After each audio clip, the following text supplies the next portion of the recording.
3 minutes to the gentleman from Illinois. The gentleman from Illinois is recognized for 3 minutes. Well, thank you, Mr. Chairman. I thank the gentleman from Nebraska for generously yielding. I'm also from Illinois, and I can tell you in Illinois there's a very tough environment right now. We got a tough budget, a lot of talk about the budget right now. We've got huge unemployment. We've got people that desperately want to go to work. And when I do town hall meetings, when I'm in the 11th District in towns like Joliet, or when I'm in Ottawa or Princeton or some of those towns, I get this from a lot of people. Why can't we just become energy independent? Why can't we just become energy secure? And I think that's a great question. When people look at Washington, D.C. and they say Washington, D.C. is broken, I think one example of that is the fact that we can't get our act together and do what we need to do to increase oil that we're not pulling in from the Middle East. I mean, it's just very basic. How can we do anything in this Congress if we can't even agree that our partners to the north can bring their oil here for our consumption so we can come off of that oil we're buying from the Middle East that in some way is always going to fund the people that we're fighting overseas and the terrorists that we're fighting?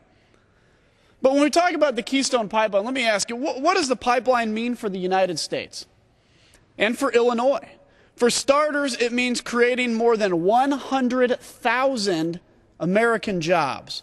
We've been seeing the jobs reports lately. They're not good. How would you like to add 100,000 American jobs? That's what we're offering.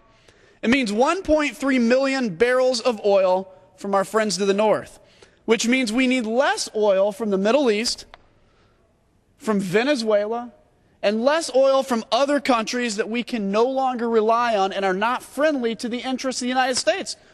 What's bad about that? And it means $5.2 billion in new property tax revenue for bankrupt states like my own, like Illinois.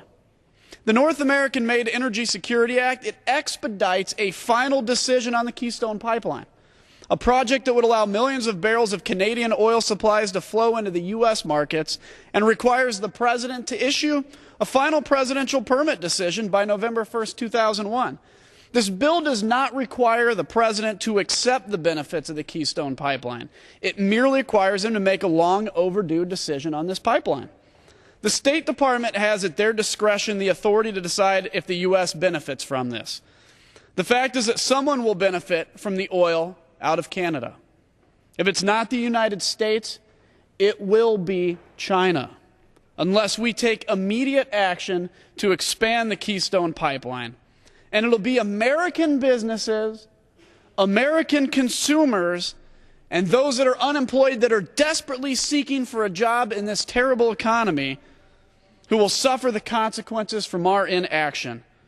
According to the Department of Energy report, the pipeline extension will essentially eliminate our oil imports from the Middle East. I urge my colleagues to oppose this amendment and support the final passage, and I yield back. The gentleman's time has expired. The gentleman from Illinois, Mr. Rush, is recognized.